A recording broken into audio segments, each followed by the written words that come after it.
রেখে দিয়েছে। প্রায় 1 কেজির মতন চিকেন আছে। তেলের যে বোতলটা দেখেছো, তো এইখান থেকে আমি এই জায়গাটা একটু ক্লিন করে এই কাউন্টার টপটা, কারণ একদম খারাপ অবস্থা।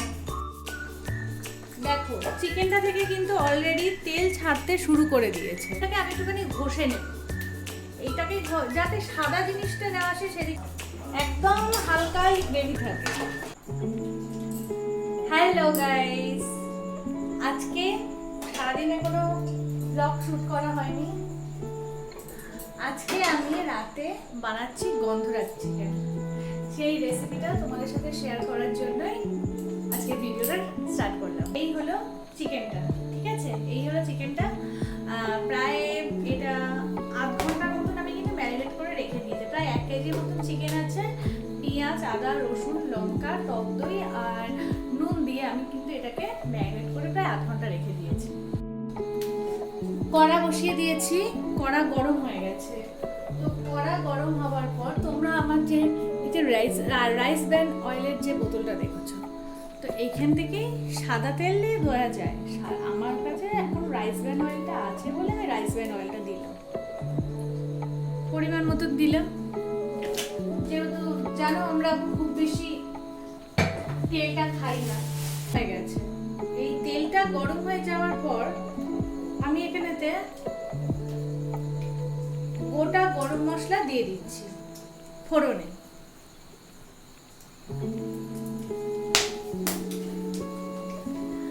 গরম মশলা দেওয়ার পর সাবধান, কারণ লবঙ্গটা কিন্তু ফাটে। গরম মশলাটাকে একটু ভেজে নেব, মানে যতক্ষণ না একটা এই গরম মশলাটা থেকে একটা মিষ্টি যে গন্ধ হয়, সেই মিষ্টি একটা গন্ধ ছাড়ছে। গরম মশলা থেকে একটা হালকা মিষ্টি গন্ধ ছাড়তে শুরু করে দিয়েছে।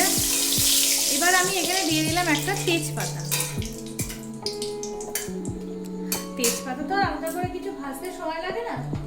এইবার এই যে আমার ম্যারিনেট করা চিকেনটা আছে না, এই যে চিকেনটা আছে ম্যারিনেট করা, এইটা আমি একটা একটা করে আগে শুধু চিকেনগুলোকে দেবো।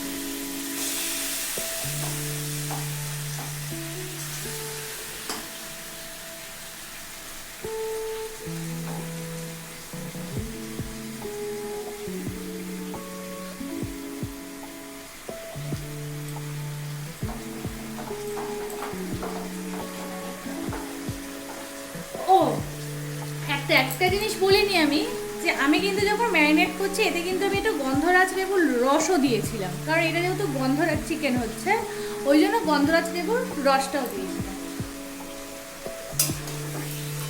চিকেনের গায়েতে ভালো করে তেলগুলোকে লাগিয়ে দিচ্ছি। গ্যাস দেখো একদম হাই ফ্লেমে কিন্তু আমি এখন দিয়ে দিয়েছি, কারণ আমি হালকা করে একটু চিকেনটাকে ভেজে নেব।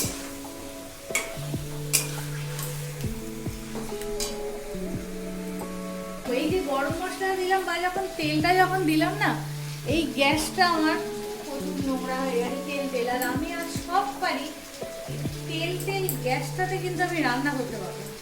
ভীষণ বিরক্তকর লাগে আমার এটা, যে কারণে এটাকে আমাকে সঙ্গে সঙ্গেই আগে মুছতে হবে।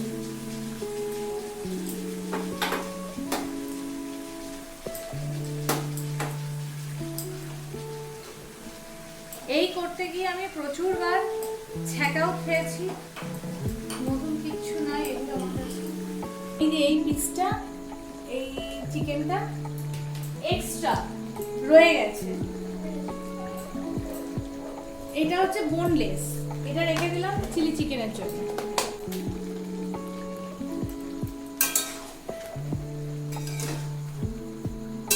দেখো চিকেনটা কিন্তু একটু জলটা বেরিয়ে গেছে, হালকা একটু মরে এসছে। এবার এতে আমার যে রেখে দিয়েছিলাম যে মশলাটা, ওই মশলাটা আমি দিয়ে দিচ্ছি। মানে যেটা আমি দিয়ে ম্যারিনেট করেছিলাম সেই মশলাটাই আর কি দিয়ে দিচ্ছি আমি এবার।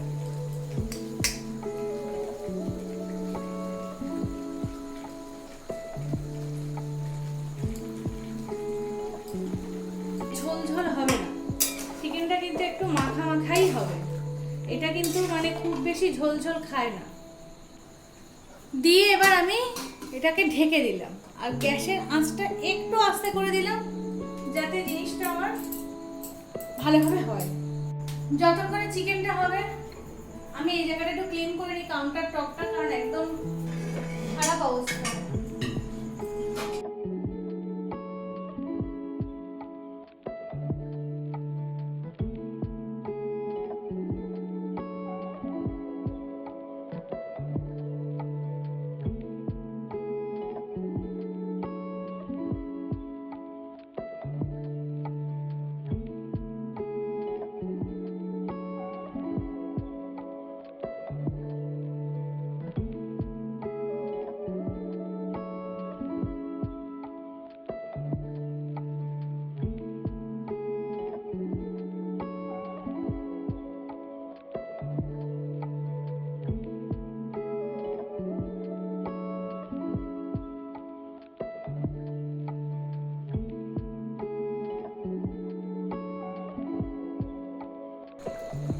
দেখো চিকেনটা থেকে কিন্তু অলরেডি তেল ছাড়তে শুরু করে দিয়েছে।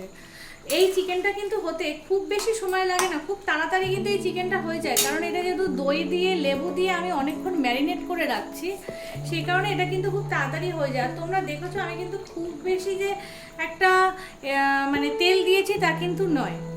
আর এবার আমি একটুখানি না ওপর থেকে একটু গোলমরিচ ছড়িয়ে দিলাম, গোলমরিচের গুঁড়ো।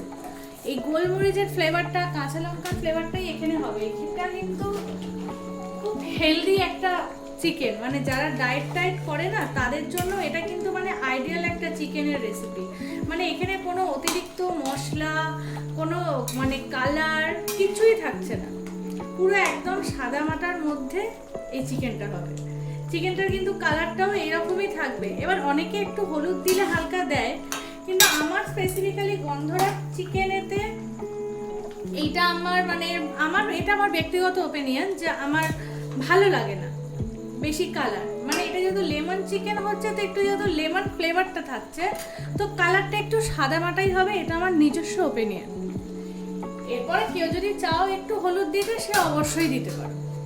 চিকেনটা হয়ে এসছে, তো আমি একটা কাজ করব, একটু লেবুর যে এই যে আমি লেবুর যে ওপরে এই গ্রিনারি ব্যাপারটা আছে না, এটাকে আমি একটুখানি ঘষে নেব। এটাকে যাতে সাদা জিনিসটা না আসে সেদিকে খেয়াল রাখতে হবে, কারণ এই সাদা জিনিসটা চলে আসলে কিন্তু তেতো হয়ে যাবে। জাস্ট এই ওপরের গ্রিন জিনিসটাই আমাকে একটু ঘষে নিতে হবে, এবং সেটা দিতে হবে কিন্তু নামানোর আগে। তোমাদের একটু দেখে এই যে দেখো বেরিয়েছে, দেখেছো? আর আমি এখানে যে দইটা ব্যবহার করেছি, 100 গ্রাম দই আমি দিয়েছি চিকেনটাতে 1 কেজিতে, কারণ আরো লেবু টেবু পড়ছে, তার মধ্যে আমি আবার ভিনিগার দিয়ে বেশ কিছুক্ষণ মাংসটা ভিজিয়ে রাখি। ভিজিয়ে রেখে জলের সাথে ভিনিগার দিয়ে ভিজিয়ে রেখে সেটাকে আবার আমি 2-3 বার আরো ধুয়ে নিই, তাতে আবার চিকেনটা পুরো দেখলে তো কিরকম সাদা, পুরো ওইরকম আমার সাদা হয় চিকেনটা। ওর ভেতরে যে রক্তটা থাকে বেরিয়ে যায়, আর যে একটা আঁশটে গন্ধ ছাড়ে না, দেখবে অনেক সময় চিকেন থেকে, সেই জিনিসটা থাকে না। পারলে তোমরাও এমনি জল দিয়ে ধোয়ার পর অন্তত 10-15 মিনিটের জন্য হলেও একটু ভিনিগারের জলে ভিজিয়ে রাখবে, জিনিসটা খুব ভালো। এটা আঁশটে গন্ধটা থাকে না, চিকেনটা অনেকটা সফট হয়ে যায়। দেখো আমার কিন্তু চিকেনটা বেশ নরম হয়ে গেছে, দেখো চিকেনটা ঠিক আমার কতটা খুন্তি ঢুকে যাচ্ছে, মানে চিকেনটা আমার কিন্তু বেশ ভালো নরম হয়ে গেছে। এই যে আমি এই জিনিসটা লেবু, এই জিনিসটা আমি এবার দিয়ে দিলাম চিকেনের মধ্যে।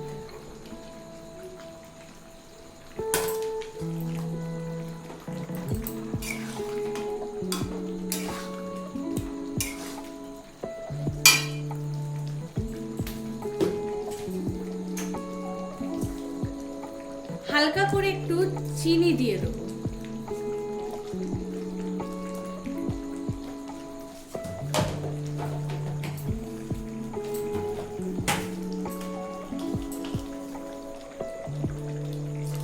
একটু নুনও দিয়ে দিচ্ছি, আমার মনে হলো যেন একটু নুন লাগবে, কারণ চিকেনটা আমি ম্যারিনেট করার সময় যা নুন দিয়েছিলাম, ভালো করে উঠছেই না চামচের মধ্যে, যা নুন দিয়েছিলাম সেটাতে আমার মনে হচ্ছে একটুখানি কম হবে, আর একটু নুন লাগবে, ওই জন্যই দিলাম।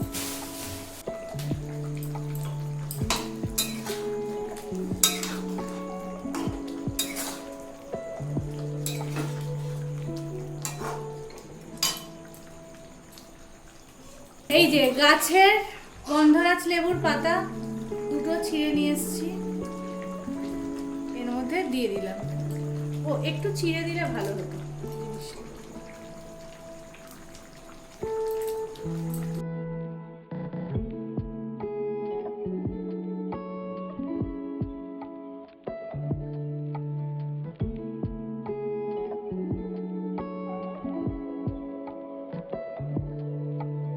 দেখো তেল কিন্তু অলরেডি ছেড়ে দিয়েছে, এই যে সাইডে পুরো তেল, পুরো তেল, এটা পুরো তেল।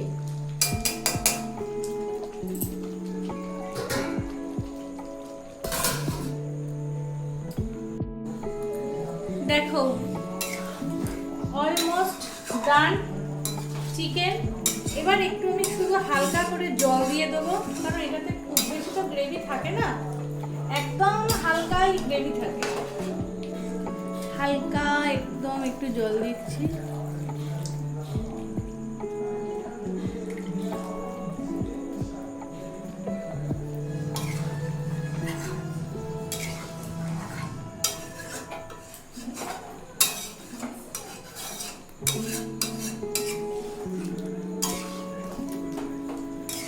দেখো এই মশলার থিকনেসটা দেখে নিশ্চয়ই বুঝতেই পারছো যে ঠিক কতটা অল্প আমি জলটা দিয়েছি।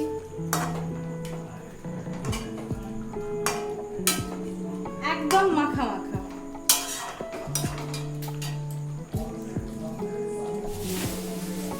দিয়ে দিচ্ছি গরম মশলা।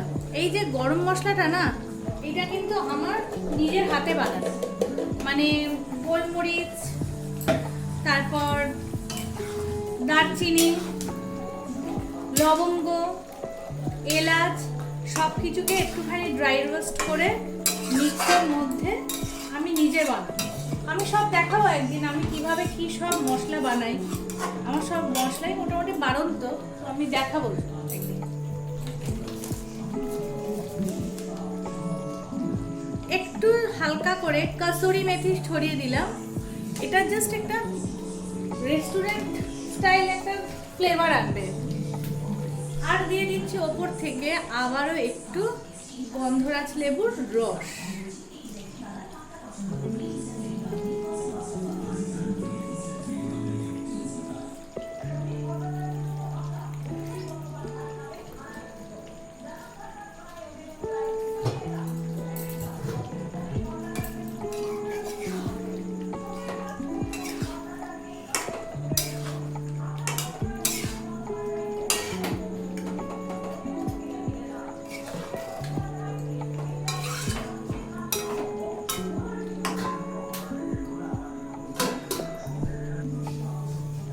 চিকেন হয়ে যাবার পর চলে এসেছি রুটি করতে এখানেতে।